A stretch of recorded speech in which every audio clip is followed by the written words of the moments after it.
Hey everyone, welcome back to my channel. Thank you so much for watching. My name is Dr. Ritu Daima. Welcome you all. आज की video है Organon of medicine की, जो हमारी नई series start की थी हमने, repetition of doses which is starting from aphorism number 245। उसमें आज हम बात करेंगे फॉर्गजम नंबर 246 के बारे में।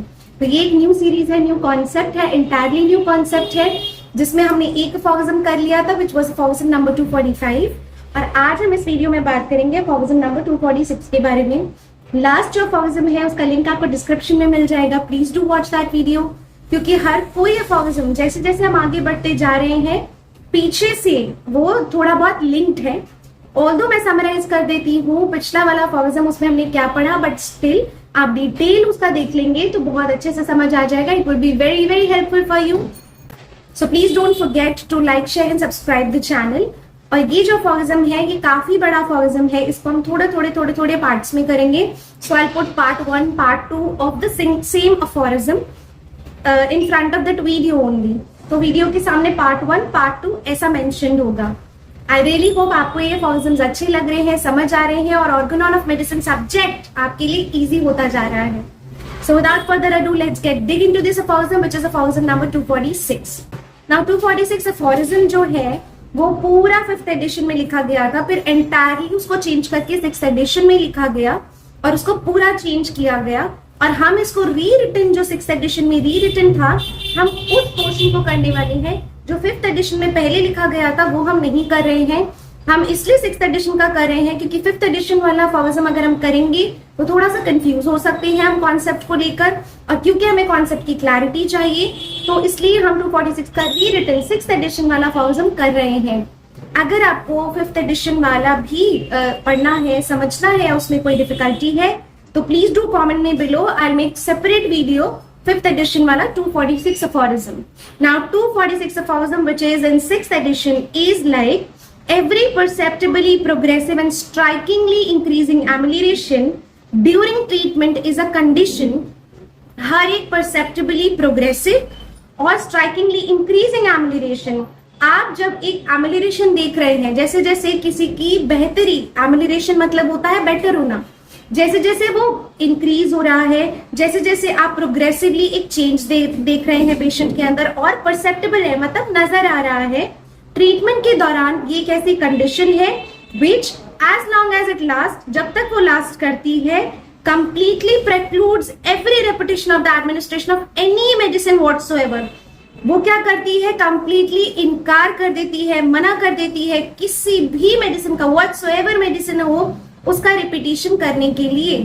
तो इसका मतलब जब तक आप इंप्रूवमेंट देख रहे हैं, जब तक पेशेंट में इंप्रूवमेंट आ रहा है, आप मेडिसिन को रिपीट ना करें। यही हमने फॉर्गजम नंबर 245 में किया था in separate words. Because all the good the medicine taken continues to effect is now hastening towards its completion. क्योंकि जो आपने पहली डोज दी है वो धीरे धीरे अपनी मंजिल की तरफ बढ़ रही है, या क्योर की तरफ, क्योर को हेजन कर रही है, स्पीड कर रही है, अपनी कंप्लीट कर रही है प्रोसेस को पूरा। ठीक है, तो जो मेडिसिन का काम है, जितना अच्छा वो कर सकती है, वो पूरा अपना 110% जो वो अच्छा कर सकती है, वो मेडिसिन वो कंटिन्यू कर रही है अपना इफेक्ट और स्पीड अप कर रही है और कंप्लीशन की तरफ जा रही है। इसलिए आपको कोई और फिर से उस मेडिसिन को रिपीट नहीं करना है। This is not infrequently the case in acute disease, ये फिर सिर्फ एक्यूट डिजीज के केस नहीं है, but in more chronic disease on the other hand chronic disease मतलब इनफ्रीक्वेंटली एक्यूट डिजीज में नहीं, but more specifically chronic cases में ऐसा करना है। On the other hand, single dose of an appropriately selected homeopathic remedy will at times complete even. On the other hand, इसके अलावा आप देखेंगे कि एक सिंगल डोज भी जो होगी, जो आपने एप्रोप्रिएटली सिलेक्ट करके अगर दी है, होम्योपैथिक रेमेडी दी है, विल एट टाइम्स कंप्लीट, हर हमेशा एट टाइम्स क्या करती है, पूरी होती है, even with but slowly progressive improvement and give the help. चाहे स्लोली प्रोग्रेसिव इंप्रूवमेंट हो, लेकिन वो कुछ ना कुछ इफेक्ट लेकर आती है, हेल्प करती है, which such a remedy in such a case can accomplish naturally within 40, 50, 60, 100 days. इसका एग्जांपल देती हूँ।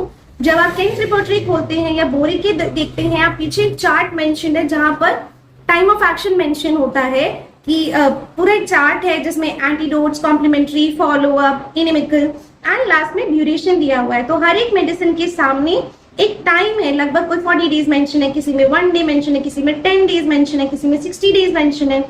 तो मेडिसिन के सामने जो टाइम ड्यूरेशन दिया हुआ है, नेचुरली वो दवा उस उतने समय तक अपना जो एक्शन है वो एकम्प्लिश करती है, पूरा करती है ऐसे केसेस में। This is however but rarely the case, and beside it must be a matter of great importance to the physician as well as to the patient that were it possible.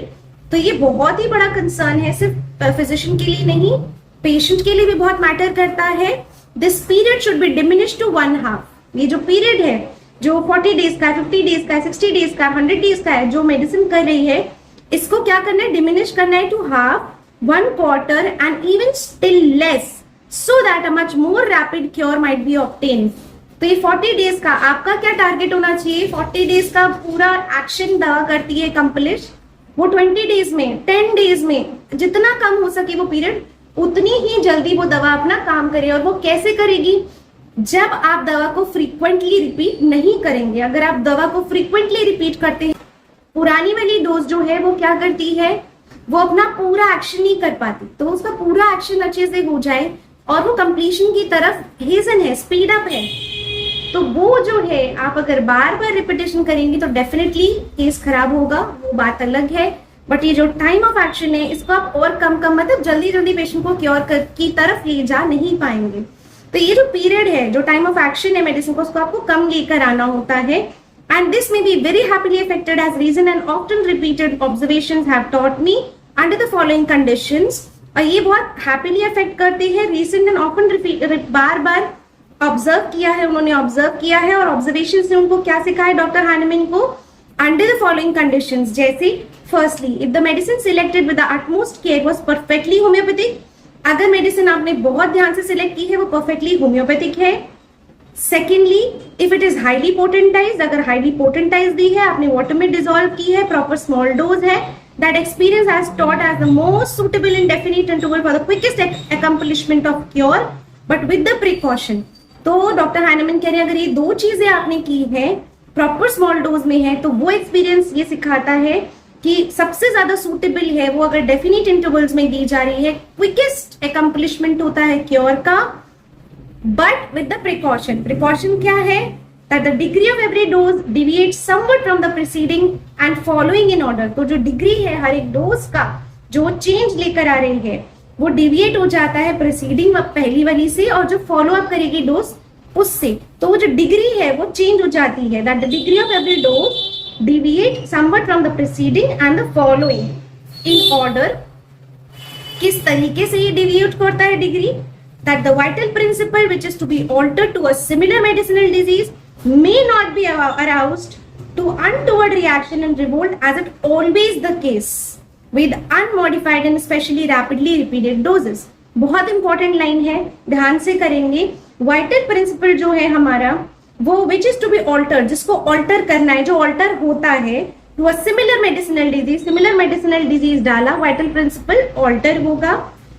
May not be arouse to untoward reaction, शायद जो medicinal disease be not arouse, वो arouse ना हो untoward reaction या revolt की वजह से, is always the case, जो कि हमेशा केस होता है कैसी बातों में, कैसी सिचुएशंस में जहां पर जो है रिपीटेड डोजेस दिए जाते हैं। तो ऐसे बार बार जो अनटुवर्ड रिएक्शंस और रिवोल्ट्स मिल रहे हैं वाइटल प्रिंसिपल को, तो जो वाइटल प्रिंसिपल को सिमिलर मेडिसिन के प्रति जिस तरह से रिएक्ट करना है, वो वैसे रिएक्ट नहीं करता, उस स्पीड में रिएक्ट नहीं करता, उस तरीके से वाइटल प्रिंसिपल एक्ट नहीं कर पाता, इसलिए जो है क्योर आपका लंबा हो जाता है।